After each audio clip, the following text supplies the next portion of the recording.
Hello दोस्तों, आज की नई कहानी में आप लोगों का स्वागत है। कहानी बड़ी ही रोमांटिक है। ध्यान से सुनिएगा। अच्छी लगे तो लाइक करना, चैनल को सब्सक्राइब भी कर लेना। मेरे मामा के बेटे की सुहागरात थी, लेकिन सुहागरात के बारे में सोचकर ही मेरे मन में न जाने क्यों हलचल सी थी। मेरे मन में एक एक्साइटमेंट थी कि आज रात सुहागरात होने वाली है। मैं उसे अपनी आंखों से देखूं, मुझे भी तो पता चले कि बंद कमरे में होता क्या है। यही सब सोचकर मेरे मन में एक्साइटमेंट बढ़ती जा रही थी। सभी लोग बातें करने में बिजी थे। तब मैंने सोचा कि सही मौका है कमरे के आसपास जाकर कुछ जानने का। इसलिए मैं कमरे के बाहर जाने की कोशिश करने लगी। धीरे धीरे कदमों से मैं बाहर निकलकर खिड़की की तरफ आ गई। बाहर का माहौल एकदम से शांत था। वहाँ पर कोई भी नहीं था। जिस कमरे में सुहागरात होनी थी, आखिरकार मैं उस कमरे के पास पहुँच गई थी। मैंने खिड़की के पास जाकर खिड़की को खोलने की कोशिश की, लेकिन सौभाग्य से खिड़की पहले से खुली थी। शायद उसे बंद करना वह लोग भूल गए थे। मैंने धीरे से खिड़की को खोला और अंदर झांकने की कोशिश की, लेकिन तभी मेरे कदम एकदम पीछे हट गए, क्योंकि अंदर का जो नज़ारा था उसे देखते ही मैं सुन्न हो गई। मैं खिड़की के पास खड़ी होकर अंदर झांकने की कोशिश कर रही थी। मन में एक अजीब सी जिज्ञासा थी और पूरी तरह मैं उसमें डूबी हुई थी कि तभी अचानक मुझे किसी के कंधे पर हाथ होने का एहसास हुआ। मैं चौंक गई। मेरा शरीर एकदम पत्थर की तरह हो गया। डर के मारे जैसे ही मैं पलटी, अंधेरे में मुझे कुछ साफ दिखाई नहीं दिया, लेकिन सामने एक बहुत ही हष्ट-पुष्ट आदमी खड़ा था। उसकी उपस्थिति से मैं घबरा गई थी। मैंने उसे झटके से अलग करने की कोशिश की और जितना हो सका वहाँ से दूर भागने की कोशिश की, लेकिन उसने मुझे रोक लिया। उसने मुझे मजबूती से पकड़ने की भी कोशिश की और मैं हर संभव प्रयास कर रही थी कि मैं वहाँ से छूटकर चली जाऊँ। मैं चुप थी, क्योंकि मुझे डर था कि अगर मैंने आवाज़ निकाली तो मेरी चोरी पकड़ी जाएगी। लेकिन मैं खुद को छुड़ाने के लिए लगातार लड़ रही थी। कुछ देर बाद उसकी पकड़ अचानक से कमज़ोर पड़ गई। फिर वहाँ पर जो कुछ भी हुआ, मेरे लिए बताना बहुत मुश्किल है। बस इतना समझ लीजिए कि दीवार के उस पार जो भी हो रहा था वह एक सामाजिक दायरे के मुताबिक था, और जो दीवार के इस पार हो रहा था वह असामाजिक और अनैतिक था। वह इंसान कोई और नहीं बल्कि शादी में आए हुए लोगों में से एक था। लेकिन कौन था यह अभी बताना मुश्किल है। तो हेलो दोस्तों, आपका स्वागत है आप सभी का हमारी एक और रोमांटिक कहानी में। उम्मीद करती हैं कि आपको ये कहानी बेहद पसंद आएगी। जनवरी की वह सर्दी से भरी रात थी। मेरी यादों में आज भी ताज़ा है। जब भी उस रात के बारे में मैं कभी सोचती हूँ तो मेरे शरीर में एक अजीब सी लहर उठ जाती है। मेरे मामा के बेटे शनि की शादी थी और मैं गांव गई हुई थी शादी का हिस्सा बनने और वहाँ का मज़ा लेने के लिए।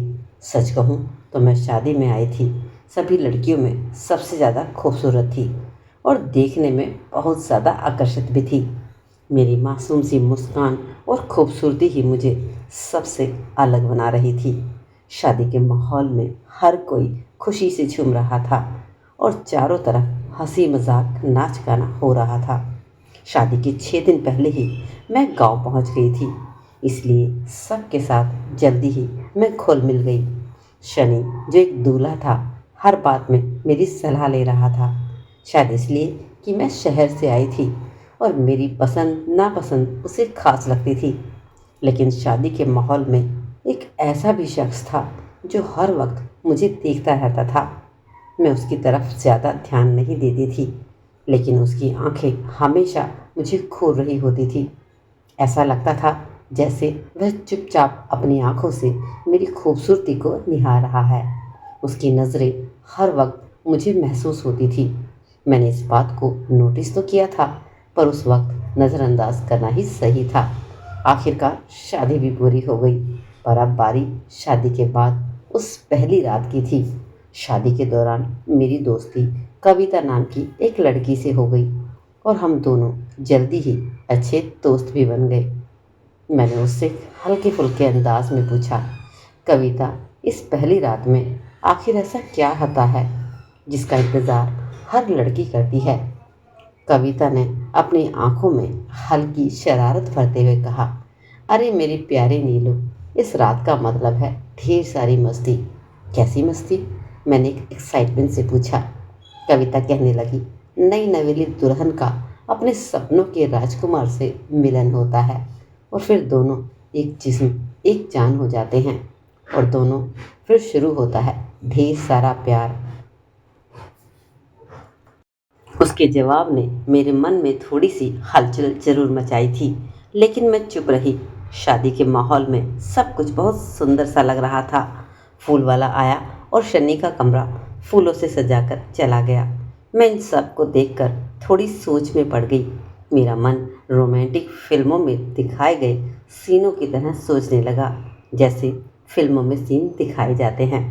अचानक मेरे मन में एक विचार आया कि आखिर यह सब क्या होता है, इसका अनुभव कैसा होता है। पर यह सब मेरे मन में एक सिर्फ सपना था। मामा के घर हर कोने से मैं अब अच्छी तरह वाकिफ हो चुकी थी। सनी का जो कमरा दिया गया था उसकी खिड़की बाहर की तरफ खुलती थी, लेकिन खिड़की से देखना मेरे लिए सही नहीं था। लेकिन दिल था कि मानने को तैयार ही न था। रात के 12 बज चुके थे। शनि की भाभी दुल्हन को उसके कमरे में छोड़ने चली गई। उस समय मेरा मन एक अजीब सी बेचैनी महसूस कर रहा था, क्योंकि अब तक मुझे कोई ऐसा रास्ता नहीं मिला था जिससे मैं इस अनुभव को समझ सकूं। एक पल को तो मेरे मन में ख्याल भी आया कि मैं खुद शनि के कमरे में जाकर किसी कोने में छिपकर बैठ जाऊं, लेकिन मैंने तुरंत ही इस विचार को बदल दिया, क्योंकि यह करना केवल गलत ही नहीं था बल्कि ऐसा करना नामुमकिन भी था। दुल्हन के कमरे में छोड़कर भाभी हंसती हुई बाहर आ गई। उनके चेहरे पर जो खुशी देखने थी वो देखने लायक थी। भाभी ने मजाक में कहा, आज तो सनी की शादी की रात है, देखना बहुत मज़ेदार होगी। छोटी भाभी ने मुस्कुराते हुए पूछा, तुम्हें कैसे इतना यकीन है? भाभी हंसकर बोली, अरे बस समझ लो, हमने तो पहले भी ऐसे शादी में खूब मज़े देखे हैं। यह तो हर शादी की बात होती है। फिर दोनों भाभीयों के बीच और भी बातें होने लगी, जिसे सुनकर मैं थोड़ा अजीब सा महसूस करने लगी। सब लोग आपस में बातें करने में बिजी थे। मैंने सोचा कि बस यही मौका है, कमरे के आसपास जाकर कुछ और जानने की कोशिश करती हूँ।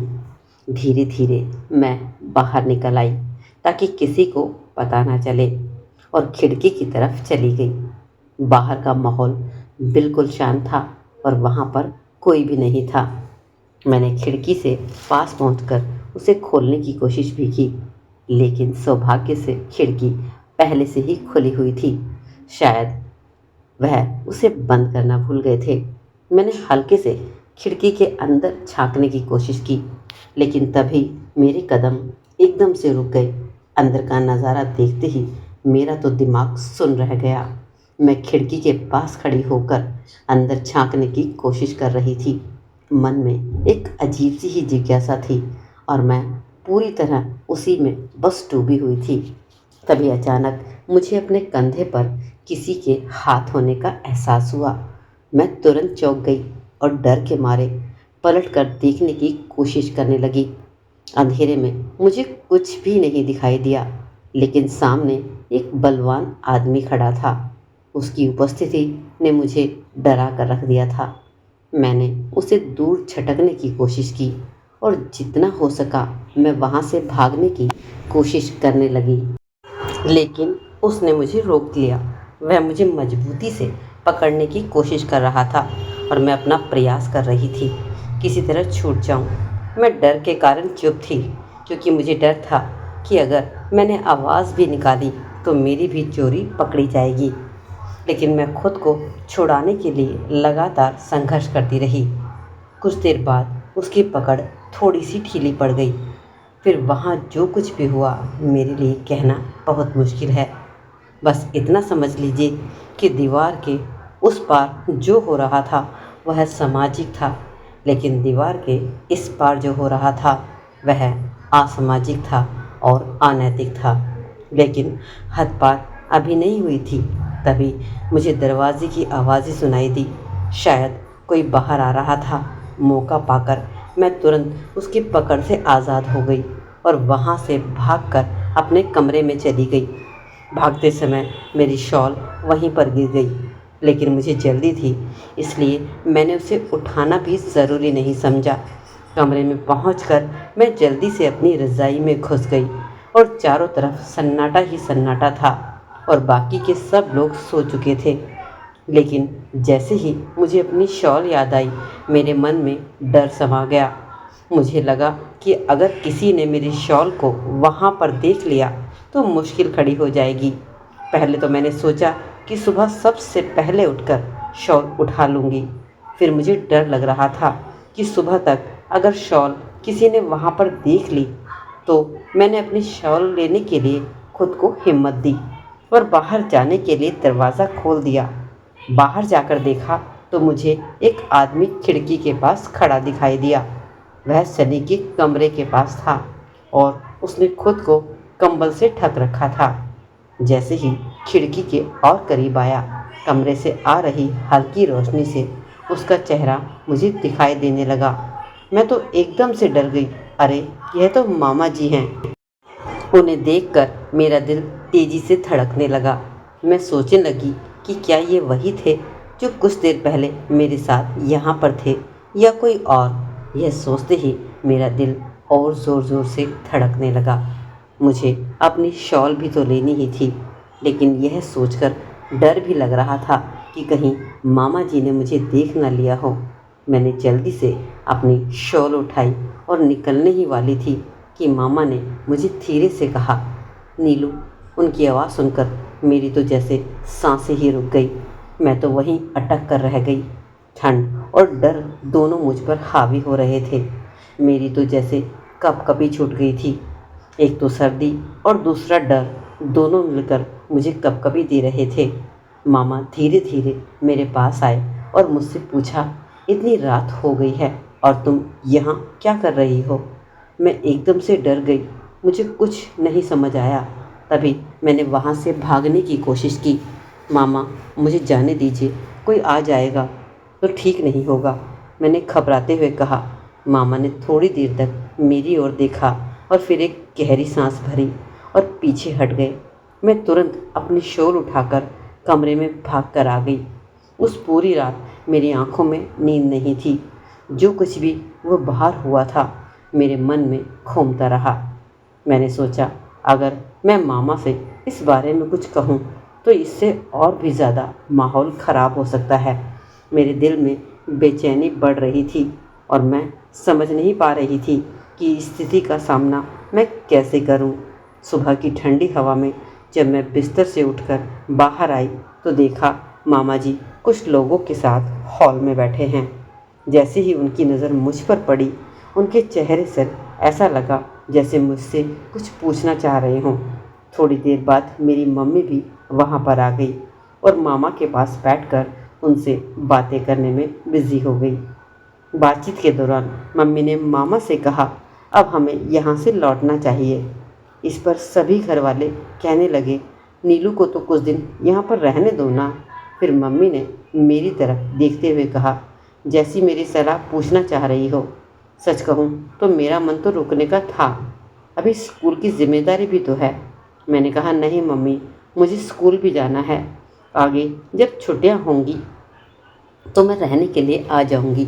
मामा ने मुझे एक बार फिर से देखा। उनकी आंखों में हल्की सी मायूसी छलक गई। मम्मी को किसी ने रसोई से आवाज़ लगाई और मम्मी वहाँ पर चली गई। अब मामा मैं अकेले हॉल में बैठे रह गए। मैं वहाँ से उठकर जाने लगी। तब मामा ने कहा, नीलू, नाराज़ तो नहीं होना अपने मामा से। मेरी गर्दन ने हल्के से नामे सर हिला दिया।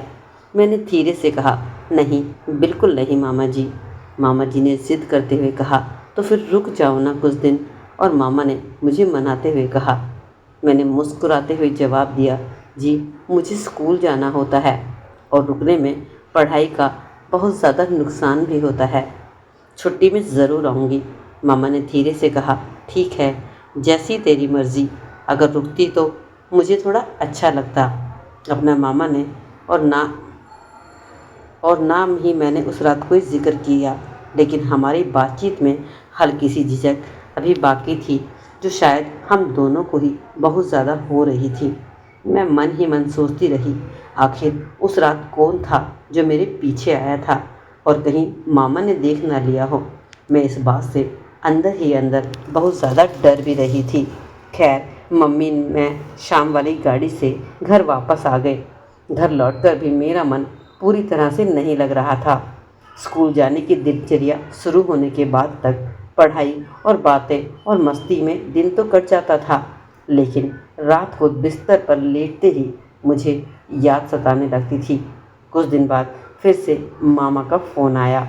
संयोग से उस वक्त मैं घर पर अकेली थी। मम्मी पड़ोस में कहीं गई हुई थी और पापा ऑफिस में थे। फ़ोन उठाते ही तभी मम्मी की आवाज़ सुनाई दी। मम्मी आ गई, लीजिए उनसे बात कर लीजिए। शायद हाँ, यहाँ किसी का एग्ज़ाम था और हमारे ही शहर में था, इसलिए मामा ने फ़ोन किया था कि कोई यहाँ पर एग्ज़ाम देने के लिए और कुछ दिन रहने के लिए आ रहा है। फिर मैंने फ़ोन मम्मी को पकड़ा दिया और मैं बाथरूम में चली गई। मामा से फ़ोन पर बातचीत करने के बाद मेरा मन बहुत विचलित हो गया, लेकिन तभी दरवाज़े पर घंटी बजी। दरवाज़ा खोलते ही एक लड़का मेरे घर आ जाता है। उनके आने से पहले उन्होंने पापा को फ़ोन भी कर दिया था, लेकिन मुझे इस बात से कोई खबर ही नहीं थी। उसने अचानक आने से उनमें मैं थोड़ा हैरान हो गई। उस लड़के का नाम अभय था। अब मैंने हैरान होकर पूछा, पहले बताना तो चाहिए था ना। मैंने हल्की सी नाराज़गी का नाटक करते हुए कहा, बस दिल किया आप लोगों से मिलने का, तो दौड़ते हुए मैं यहाँ पर आ गया। अभय ने हंसते हुए कहा। मम्मी भी पास ही खड़ी थी, सब कुछ देख रही थी और मुस्कुरा भी रही थी। उनके लिए यहाँ अभय और मेरे बीच एक प्यारा सा रिश्ता था। उसके आने से मुझे एक बहुत बड़ा सरप्राइज़ मिला था। आने की खुशी से अंदर ही अंदर मैं बहुत ज़्यादा खुश हो गई थी। अभी दोपहर के 2 बज रहे थे और मौसम बहुत सुहाना हो रहा था। अभय ने मुस्कुराते हुए कहा, नीलू तुम मुझे अपने शहर में घुमाओगी नहीं क्या? मैंने उसकी बात पर हंसते हुए जवाब दिया कि आप किसी और के साथ घूम लीजिए। अभय ने थोड़ा झिझकते हुए कहा, पर मुझे तो यह उम्मीद थी कि तुम मुझे घुमाओगी। मैंने मम्मी की तरफ देखा, देखते हुए कहा, ठीक है अभय, मम्मी कहेगी तो मैं आपको घुमा कर लाऊंगी। मम्मी भी वहीं पास में ही बैठी थी। हंसते हुए बोली, अरे बेटा घुमा लाओ ना, इसमें पूछने वाली क्या बात है। बस फिर देर किस बात की थी। मैंने जल्दी से तैयार होकर टॉप कट और ठंड से बचने के लिए जैकेट भी पहन लिया। मैंने अभय को एक्टिवा पर बिठाया और हम शहर घूमने निकल पड़े। शहर में इधर उधर घूमते हुए मैं अभय को मॉल दिखाने ले गई। यहाँ एक मूवी लगी हुई थी जिसमें अभय की पसंदीदा एक्टर थे। मैं वह फिल्म पहले भी देख चुकी थी और मुझे पता था कि फिल्म में ज़्यादा कुछ खास नहीं है, पर अभय ने मुझसे कहा फिल्म देखनी है, तो हमने टिकट खरीदी और मूवी हॉल में हम लोग चले गए। हॉल में इक्का दुक्का लोग ही थे, बाकी जगह खाली थी। हम दोनों एक कोने की सीट पर जाकर बैठ गए। मूवी शुरू होते ही अभय फिल्म देखने में बिजी हो गया। मैं जानती थी अभय अभी ये तो शुरुआत है, आगे क्या होने वाला है। फिर अभय ने उस रात के बारे में बताया कि उस रात मैं ही था, क्या तुम्हें बुरा लगा था? सॉरी। फिर मैंने कहा नहीं, बल्कि उस रात को मैं हर पल मिस करती हूँ। फिर क्या था, मुझे अभय ने जो आदेश दिया मैंने वही किया। आखिर मैं उन्हें मना कैसे कर सकती थी। अभय के चेहरे पर खुशी देखकर मुझे अच्छा लग रहा था। तो दोस्तों, ये थी आज की कहानी। कैसी लगी? अच्छी लगे तो लाइक करो, चैनल को सब्सक्राइब करो, कमेंट करो।